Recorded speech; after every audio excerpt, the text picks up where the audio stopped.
সরকার গঠনের পর থেকেই আমাদের সবার মধ্যে যে 15 বছরের তারা যে অধিকার পায়নি বা তারা অনেকেই বলছেন যে বৈষম্য হয়েছে, অনেকেই বলছেন যে বঞ্চনার শিকার হয়েছেন। এখন সেটি শুধু পেশাজীবী নয়, আমাদের সরকারি থেকে শুরু করে প্রতিটা সেক্টরই তাদের দাবি দেওয়ার বিশাল বিশাল ঝুড়ি নিয়ে হাজির হচ্ছে। এবং আপনারা দেখেছেন 8 তারিখের পর থেকে অলমোস্ট 7 থেকে 8 দিন, এক সপ্তাহ টোটাল প্রশাসনের কেন্দ্রবিন্দু, রাষ্ট্রের যে কেন্দ্রবিন্দু যেখান থেকে সারা দেশ চলে, সেই সচিবালয়ে আপনার অলমোস্ট 7 দিন অবরুদ্ধ ছিল।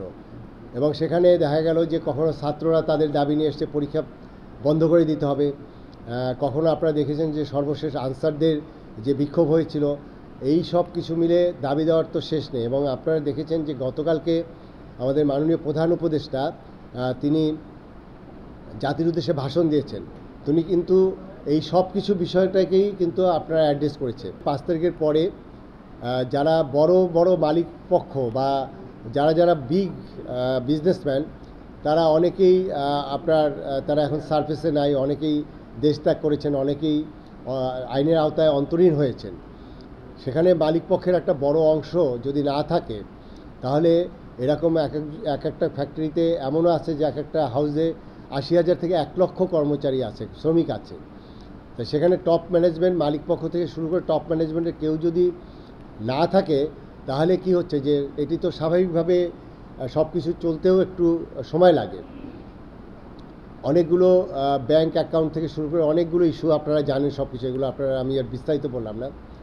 এখন যে জিনিসটা হয়েছে যে আমি দাবি দেওয়ার যে ঝুড়ির কথা বললাম, সেখানে প্রথম একটা দাবি ছিল যে তাদের যারা আছে বেতন রেগুলার করতে হবে এবং বকেয়া বেতন এটি পরিশোধ করতে হবে।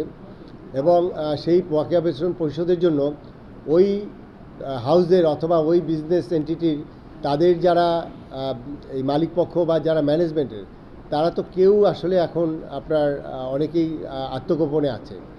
তাই এটি করতে তো একটু সময় লাগবে। এই ইস্যু থেকে শুরু হলো এবং সেখান থেকে 1-2টা ফ্যাক্টরিতে তারা ওখান থেকে তারা বের হয়ে আসলো এবং রাস্তা তাদের যেটা আছে মানে আপনার দাবি দেওয়ার ক্ষেত্রে একটা সবচেয়ে বড় টুলস এখন যেটা দেখছি, সেটা ঢাকায় হোক আর আমাদের বিভিন্ন ইন্ডাস্ট্রিয়াল এরিয়া হোক, সেটা তারা রাস্তা ব্যারিকেড দিয়ে রাখছে, রাস্তা অবরোধ করে রাখছে। ফলে যেটা হচ্ছে যে মানুষের আমাদের যে স্বাভাবিক যে জীবনযাত্রা, আমাদের সেই স্বাভাবিক চলাচল, এটাও মারাত্মকভাবে ব্যাহত হচ্ছে। এবং প্রতিদিনই এখন দেখছি যে কিছু কিছু জায়গাগুলোতে, বিশেষ করে আমাদের কনসেন্ট্রেটেড এরিয়া আমাদের যেটা আশুলিয়া, এই টঙ্গী এলাকা, গাজীপুর, ইভেন নারায়ণগঞ্জে, এই সব জায়গাগুলোতেই দেখলাম যে অনেক বিক্ষোভ, অনেক কিছুই হচ্ছে। সেই জায়গায় দেখা যাচ্ছে যে এই সুযোগগুলো নিয়ে অনেক ক্ষেত্রেই তাদের যে দাবি দেওয়া, আমাদের কাছে 25টা দাবি দেওয়া দিয়েছে, তাদের মধ্যে আমি একদম টোটালি এগ্রি করি। অনেকগুলো দাবি দেওয়া আছে সেটা পুরোপুরি যৌক্তিক দাবি।